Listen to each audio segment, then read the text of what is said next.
सनातन कहते हैं। अच्छा, सनातन धर्म क्या है तब? सनातन का मतलब यही है कि जो आज से अंत तक कभी भी इसका समापन नहीं होता।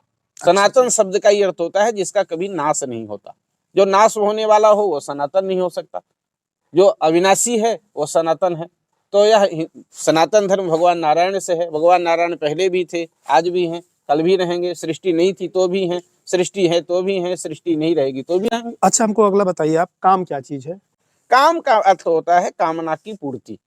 देखिए, हमारे यहाँ जो कर्म है चतुर्थ पुरुषार्थ का, उसको आपको समझना पड़ेगा। पहले है धर्म, धर्म फिर अर्थ, अर्थ के बाद काम, काम के बाद मोक्ष। तो काम का व्यापक अर्थ होता है कामना, काम का सूक्ष्म अर्थ होता है सेक्स, लेकिन काम का जो व्यापक अर्थ करेंगे, बड़ा अर्थ करेंगे तो कामना हो जाएगा। और कामना क्या होनी चाहिए? जीवनोपयोगी जीवन जीने की कामना तो होना स्वाभाविक है, सब मनुष्य के अंदर रहता है। हमें भोजन मिले, हमें वस्त्र मिले, हमें आवास मिले, लेकिन वह कामना केवल यहीं तक सीमित ना हो। वह कामना हमें भगवान की ओर ले चले, मोक्ष की ओर ले चले। चतुर्थ पुरुषार्थ जिसको आप कहते हैं, मोक्ष कहते हैं, मोह का क्षय हो। और हम किस लिए आए हैं मनुष्य शरीर में, इसका हमको विवेक होना चाहिए। अच्छा, मोक्ष जो आखिरी है, अंतिम। हाँ। मोक्ष शब्द का अर्थ होता है मोह का क्षय। पुरुषार्थ के 4 में से अंतिम। हाँ। मोह का क्षय हो जाना ही मोक्ष है। अच्छा। मोह क्या है? हाँ। हमारे 10 जगह ममताएं लगी हुई हैं। जननी जनक बंधु सुत दारा, तन धन भवन सुहृद परिवारा, सबकई ममता ताग बटोरी, मम पद मन ही बांधी बरी डोरी। भगवान के चरणों में सब कुछ समर्पित कर देना। और इस संसार सागर में रह करके भी संसार से, जैसे कमल का पत्ता पानी में रहता है पर पानी से ऊपर रहता है, उसी प्रकार संसार में रह करके भी संसार के गुण दोष में फंस न जाना, उसमें आसक्त न हो जाना, यही मोक्ष का लक्षण। एक चीज हमको आप बताइए बाबा जी, नरक, स्वर्ग और मोक्ष में क्या अंतर है? देखिए, कर्म का जो फल है, कर्म 2 तरह के होते हैं, शुभ और अशुभ। जो शुभ कर्म करेंगे आप स्वर्ग जाएंगे। जैसे पैसा आपके पास है तो बढ़िया होटल 5 स्टार में चले जाओ, जब तक माल है तब तक वहां सेवा होगी। माल खत्म हो जाएगा तो होटल वाला धक्का देके बाहर कर देगा, बाबूजी अब चलो यहाँ से। तो उसी प्रकार स्वर्ग है। स्वर्ग कर पुण्य भोगने के लिए हम स्वर्ग जाते हैं। क्षीणे पुण्य मर्त्य लोके विसंति, जब पुण्य क्षीण हुआ तो फिर गिरा दिए जाते हैं। इसी प्रकार अशुभ कर्म किया तो जैसे जेल की व्यवस्था है, तो जेल में गए, 5 साल का जेल हो गया, तो जेल का जब समय समाप्त होगा फिर हटा दिए जाओगे। उसी प्रकार स्वर्ग और नरक है। मतलब अगर आदमी कुछ पुण्य किया है और कुछ जो है गलत किया है तो उनको दोनों चीज मिलेगा। दोनों मिलेगा। कुछ दिन आपको नरक भोग करके, माने जेल से आप मुक्त हो जाएंगे 3 साल 4 साल, जितना आपने गलत किया है, जो गलत किया है। हाँ, उसके बाद फिर आपको स्वर्ग मिल जाएगा। बिल्कुल। और ये मोक्ष क्या है?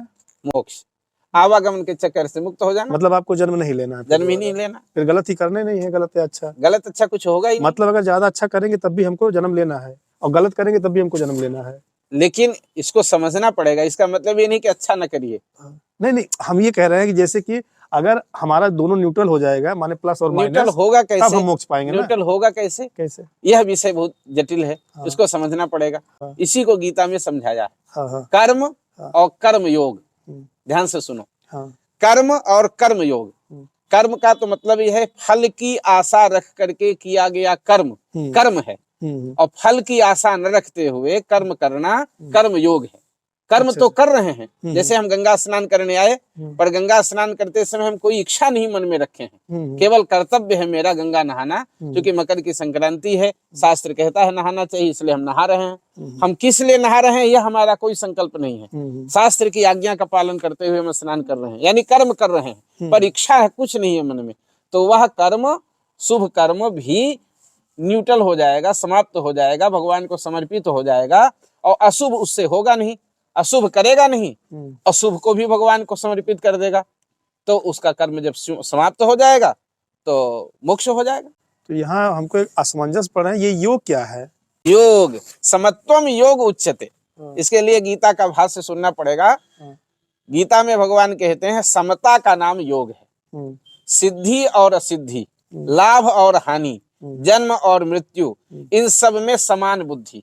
जैसे कोई घर में बालक जन्म लिया तो अब आपका मन उछलने नहीं लगना चाहिए। तो अगर मन उछलेगा नहीं तो अगर उस बालक की कदाचित मृत्यु भी हो गई तो आपको दुख भी नहीं होगा। अगर आपको हर्ष के समय हर्ष हुआ, घर में बहू आ रही है और डीजे में आप नाचे हैं रोड में, तो जब बहू रोटी नहीं देगी तो आपको रोना भी पड़ेगा। तो ये बात आपको समझना है, इसलिए समता रखना है। कितना भी हर्ष का समय आए पर हमें खुश नहीं होना है, तो दुख का समय आएगा तो हम दुखी नहीं होंगे। सिद्धि और असिद्धि में, लाभ और हानि में, जीवन और मृत्यु में जो एक रस रहता है वह है समता, और उसी का नाम है समत्व, उसी समत्व का नाम है योग। और उस योग को जब जोड़ोगे कर्म से होगा तो कर्म योग। ये बात है। बस इतना ही। ये वीडियो आपको कैसे लगा आप कमेंट करके बताइएगा। इसके पहले हम बाबा जी से कहेंगे हमारे दर्शकों के लिए कुछ बोल दे। सबका मंगल हो।